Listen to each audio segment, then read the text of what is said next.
Hey, what's up, boys and girls? It's your teacher back at it again with another economics video. Before we get started, if you checked your email today, big news coming down. 2 more weeks of the schools being shut down, so you're going to have to keep working. Some of y'all have done it. Some of y'all are doing a good job. Uh, see how many of y'all actually pay attention to these videos. Everybody that's got a progress paper turned in by midnight tomorrow, midnight, 11:59, Friday night. Hey, 5 extra points on there. Well, let's just do that. 5 coronavirus points for getting your work done despite the world ending. Uh, Most of y'all have access to something. If you're watching this video, you can do your work. Had somebody email me to tell me that they didn't have internet, which really confused me because I'm not sure how email works when you don't have internet. But hey, they tried. So let's just see. 2 more weeks of this. We're going to have some daily work next week, and we'll see where we get from there. Now, what are we even talking about today? Today, we're going to talk a little bit about banks. Okay. That's one of the things that's on this paper. A lot of y'all have already picked your bank, and that's okay. You can have the bank picked without having all the information for the progress paper. But the project itself does ask for a little bit more, and that's what we're going to be talking about today is how to find some of that information since you don't have my smiling face there next to you to get that stuff for you. But, hey, as always, can't have a video without a sponsor. Today's sponsor is Nickelback.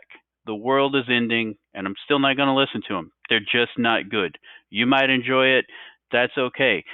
Some people have a higher bar, but big shout out to Nickelback for making this video possible. Okay, so let's talk about those banks. Now, banks do a lot more than just give you a check and savings account. That's what most people use most of the time. However, there's other options available. Banks give out mortgages, which are home loans. We'll be talking about that a little bit next week. They give out auto loans. They give out some personal loans. You need a little bit of money, bank can loan you money. They do business loans if you're into that kind of stuff. Banks issue credit cards. Banks sometimes have investment services, things like 401k, things like getting into a mutual fund, investing your money. Stock market's down right now. Smart people are buying their stocks on discount. Basically, when the stock market goes down, it's like having a sale. Some people are going in and buying in. Other people are panicking and selling off their stocks at a loss. Now, some banks, not all, not even very many, might also offer you stuff like home and car insurance. And if you can find a bank that can just do all of that stuff at the same time, you've probably got yourself a very good bank. Here in a little bit, I'm going to show you how to find out what kind of other services your bank might offer. It involves a lot of digging around on websites. And unfortunately, guys, I can't go through every single bank that exists. I'm just going to show you on a couple. Most banks are laid out the same way. You're gonna find stuff. Okay, now, while the banks offer all of these good things, some of them also offer all kinds of costs and fees and penalties and stuff like that. Some banks are going to offer you, or I say offer, they're going to charge you a monthly service fee.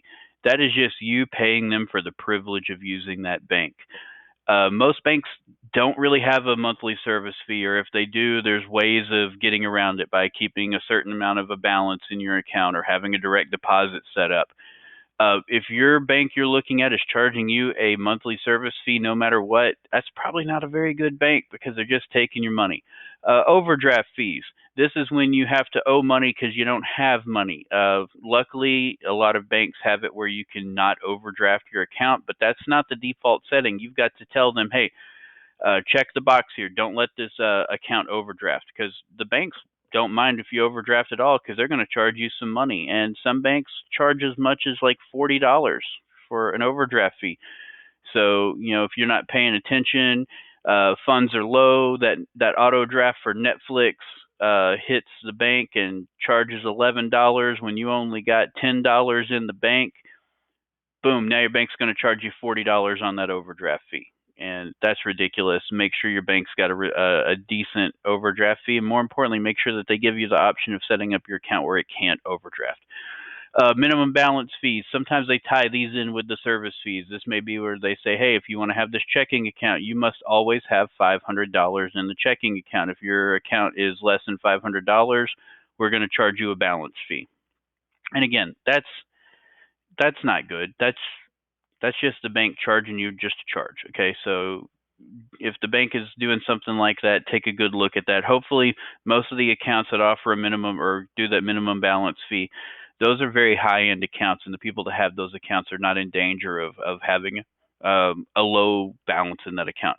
ATM fees.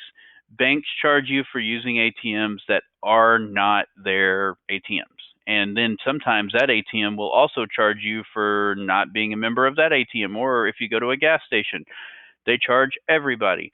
ATM fees are a big deal. You want to make sure that you know how much money you're either gaining or losing whenever you are doing that. So when we look at other fees that we might have, it could be a lot of different things, and some of them might be involved with if you have other types of accounts or something like that. But I don't know. The reason why I just say other fees, there's a lot of possibilities. Banks love to find ways to just charge you money on that. Now, when you're choosing a bank, you should take the good stuff and the bad stuff into consideration. You want to make sure you have the right bank. Early on, you don't need much. Later on, you will. So you want to make sure you got a bank that's going to have those low fees so they're not just taking your money all the time. You want a bank that's going to grow with you. Like, you may only need a checking and a savings right now, but later down the road, you do want to buy a house. You're going to want to get that mortgage, or you want to buy a car and get an auto loan through the bank. Just keep everything in one spot. So make sure the bank's got the kind of stuff you want down the road, not just what you need right now.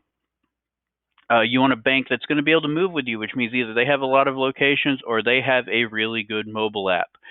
If the bank you're looking at doesn't have a strong mobile app, it's probably not the right bank for you. And unfortunately, those local banks here in Livingston, their mobile apps aren't very good.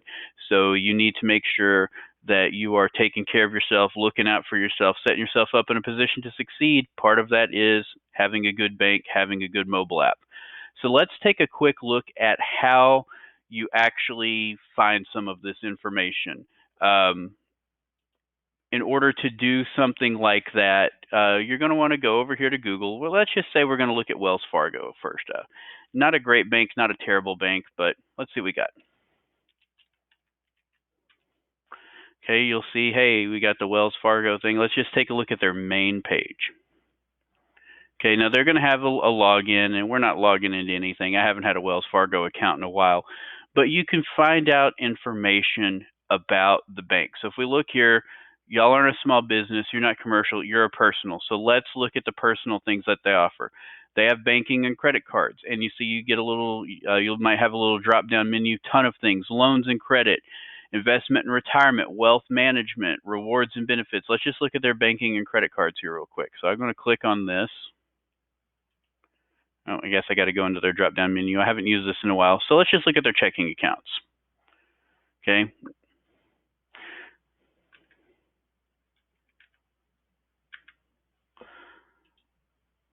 All right, so if we go take a look at their checking accounts, they're probably going to offer a lot of different kinds. So we have stuff for students. Let's see what we can find here. Everyday checking details. So let's just take a look at their everyday checking account. So you see they just said they're going to have some information here. You need to deposit $25 to start. Monthly service fee, $10 a month, but you can get rid of it if you have 10 or more debit card transactions. You make a direct deposit of at least $500 a month, or you keep a minimum daily balance of $1,500. Boy, that's a big number. However, if odds are you're probably going to use your debit card $10 10 times a month, or you're going to have at least one good direct deposit coming in. You notice they say this is best for people who want convenience, college students, or customers who have a lower account balance. So you can see here it says compare all accounts. Let's look at their different accounts that they have. Okay, we just looked at the everyday checking. Then you have a preferred checking, a monthly service fee that can be waived by having a minimum of combined $10,000 deposit balances, a direct deposit of at least $1,000 a month or more, or if you have a Wells Fargo mortgage. You will also see if you look, let's just add this to compare. So let's compare this to the basic one. Okay, and we can actually do a third one too. So we'll do the portfolio one. Wells Fargo makes it easy to compare these things, I guess. So if we look at this, this tells you who we're best for. The everyday checking and the preferred checking. You see the everyday checking, as we said, college students, people want convenience. Preferred checking, customers who want to earn interest, who have higher account balances or have a mortgage. The portfolio, this is the premium level stuff. You know, you're going to probably want to have they're probably going to ask for a lot of money in this. So it's a $25 deposit for across the board. Okay. If you look at that monthly service, avoid it with the portfolio.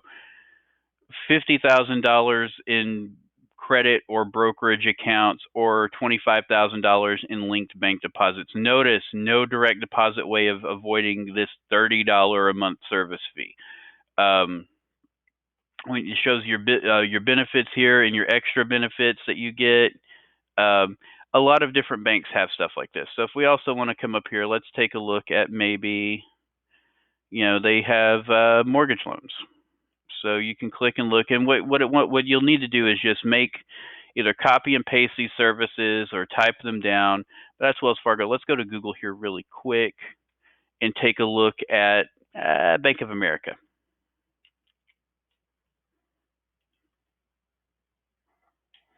Okay, so if we go here, you see across the top, we have all of the different things too. They have investing, they have money habits, which I guess will help you with spending and stuff, auto loans, home loans, credit cards, checking, savings. So let's take a look at checking here. They also show their online banking and their mobile banking. Bank of America has a pretty good mobile app. Let's see, it says Explore Checking Solutions. Once again, they always want to know where you're looking at things from. Doesn't really matter. They don't have a branch here. Okay, so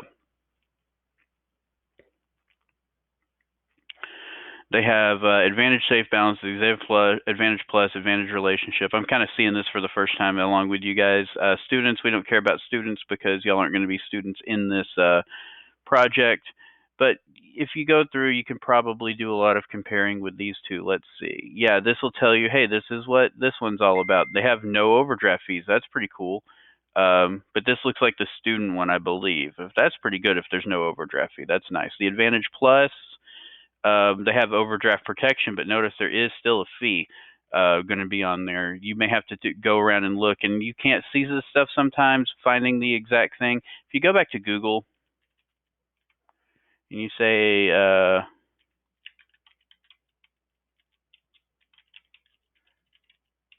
overdraft fee Wells Fargo, $35 an item. So you can go back and find stuff either by going into Google like this, or if you look for the frequently asked questions, the FAQs on the different bank websites, you will probably find stuff.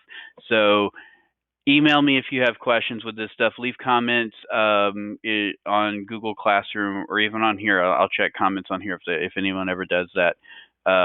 If you have questions about finding information on your bank, just stay with it, pull your information, and good luck with this, guys. Next week, I'll start posting in some more. I'll actually probably post 1 or 2 daily assignments. I'll have to look and see what I have available. I'll go through with you how to do them and stuff just like I would in class. It's not a big deal. We just got to keep the ball moving. You know, we don't know what things are going to be like when we get back, and I want to make sure that you guys are still on track to get things done and be in a good position whenever you graduate. So remember also, last thing, turn that progress paper in on time. 5 extra points, just for goodness there. So you guys, good luck with your projects. Have a great rest of the week, and stay safe, guys. That virus is all over the place out there.